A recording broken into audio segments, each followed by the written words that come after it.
Turning your engine, 10J731.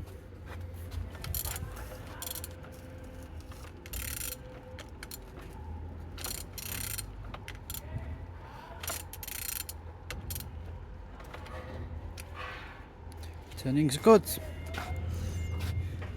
Alternator looks very nice, as you can see. All good. No damage. Compressor looks nice.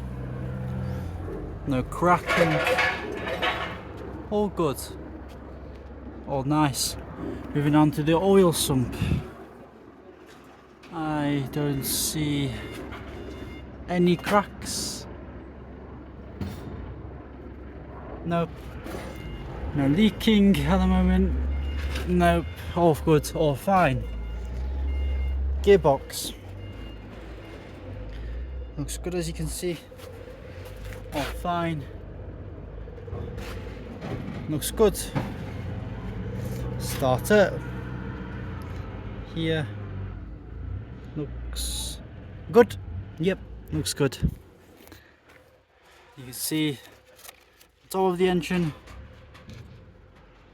The damage looks absolutely amazing.